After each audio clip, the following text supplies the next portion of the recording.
Est-ce que tu vis un processus de fertilité dans lequel tu rencontres des défis?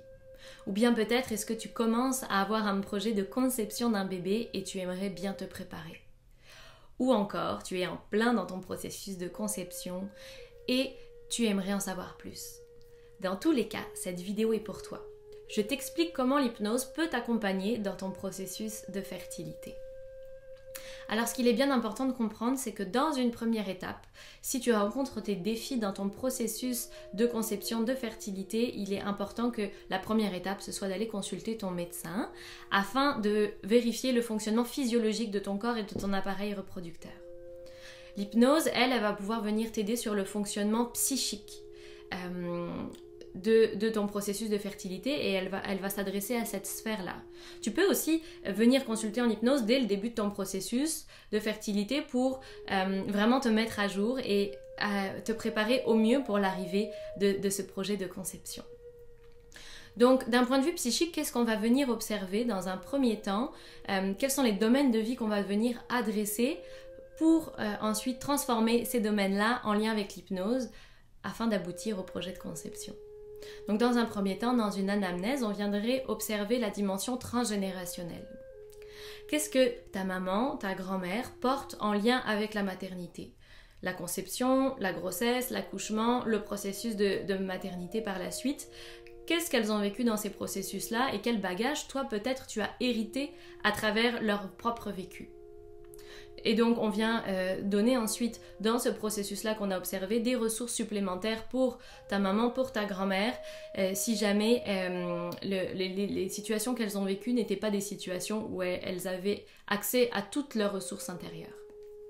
On va venir aussi observer la dimension transgénérationnelle chez ton ou ta partenaire de conception.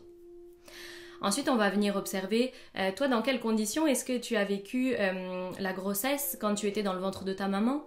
Qu'est-ce que ta maman vivait à ce moment-là et dont tu as pu hériter? Quelles ont été les conditions de ta conception du moment où tu as été accouchée, où tu es venue au monde? Et ensuite, dans le processus de maternité de ta maman. Puis c'est vraiment important aussi de notifier si tu as eu des traumas particuliers dans ta vie, de pouvoir les mentionner. Donc ça, c'est une première dimension transgénérationnelle et personnelle en lien avec l'histoire que l'on porte sur la fertilité. Dans un deuxième temps, on va venir observer aussi l'équilibre de nos polarités féminines et masculines. Donc, pour définir un petit peu plus ce que sont ces polarités-là, je te parlerai de l'archétype féminin et de l'archétype masculin. C'est-à-dire qu'un archétype, qui était une dimension beaucoup utilisée par Jung, c'est un symbole qui a été utilisé pendant des années et des années, plusieurs siècles, dans lesquels on a positionné des énergies particulières. Par exemple, l'archétype masculin porte des énergies de poser des limites, de mettre un cadre, une structure.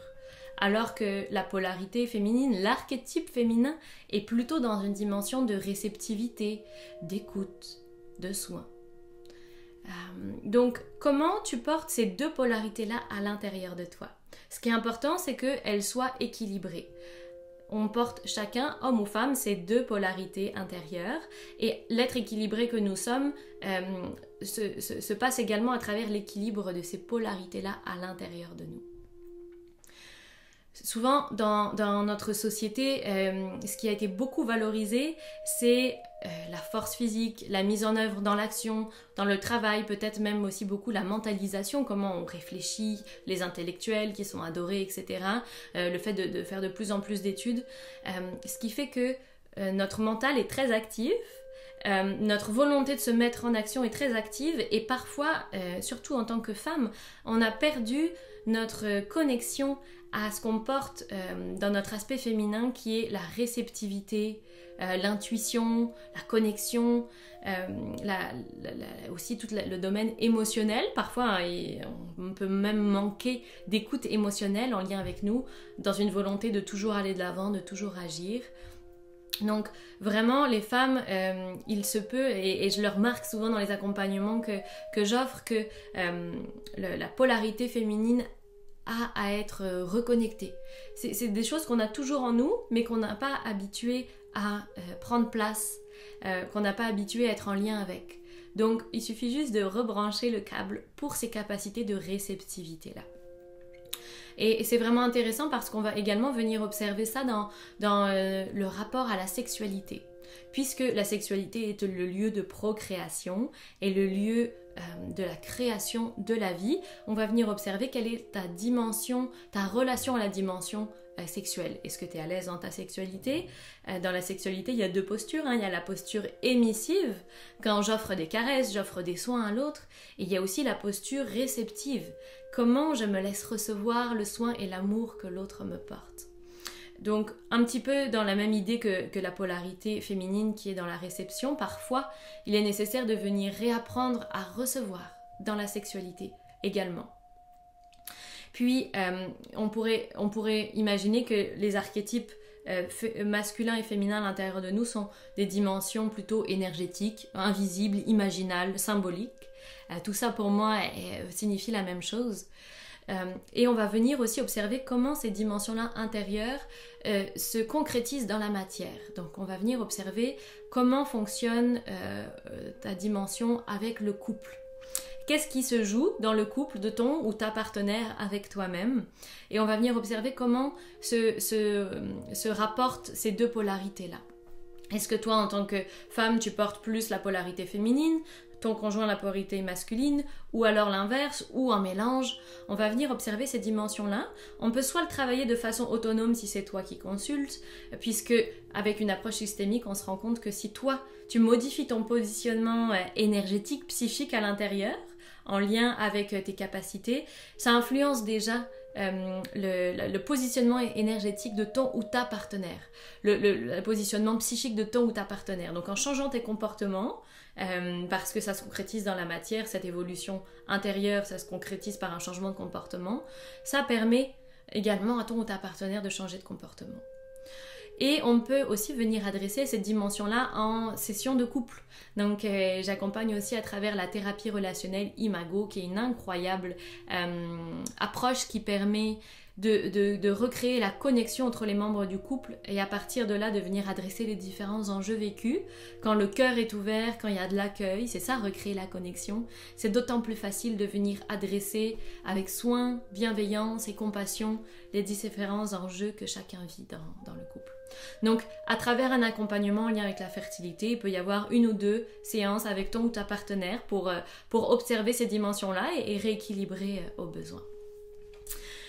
Et puis, on va aussi venir regarder c'est quoi la dimension de fertilité que toi, tu vis dans ta vie. Donc à travers les loisirs, le travail, ta famille, ton couple, aussi ta spiritualité. Est-ce que tu vis une connexion au sens? Est-ce que pour toi ce que tu vis a du sens? Est-ce que tu te mets en œuvre vers ce qui fait sens pour toi? Toutes ces dimensions de la spiritualité, ça peut aussi passer par une dimension, une connexion à une dimension plus grande.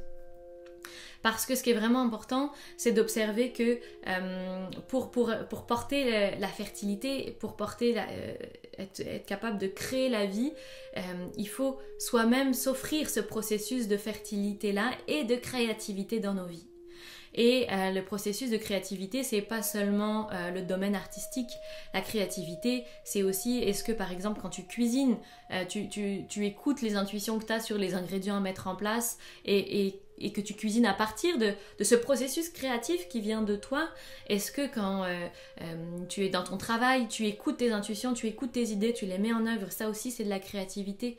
Donc dans toutes les dimensions de notre vie, dans la dimension relationnelle avec notre amoureux, on peut aussi se permettre d'être créatif, même en se basant sur notre intuition, en recevant et en faisant confiance à cette dimension qui sait à l'intérieur de nous et qui nous permet de nous mettre en dialogue avec notre conjoint-conjointe. Ça aussi, c'est également de la créativité. C'est créer à partir de ce qu'on est et de nos intuitions et de ce qu'on perçoit. Voilà. Voilà pour les différentes dimensions de vie. Ce qui est important de comprendre, c'est que dans ce type d'accompagnement, en tant que thérapeute, on ne promet pas forcément le processus de création de la vie au bout de l'accompagnement thérapeutique. C'est quelque chose qui est en dehors de notre champ de compétences, tu t'en doutes bien. Par contre, ce qu'on promet, c'est, ce que moi je promets en tout cas à travers mon accompagnement, c'est une mise au monde de toi qui viens consulter. comme si pouvoir se découvrir les cadeaux qui se cachent derrière les défis du processus de fertilité pour se mettre au monde soi et à partir de là pouvoir mettre au monde une vie, un bébé. Donc je me tiens à ta disposition pour t'accompagner. Tu peux également me contacter par téléphone. Toutes mes informations sont en dessous pour avoir plus de renseignements. Et au plaisir d'œuvrer ensemble dans le processus de création de la vie.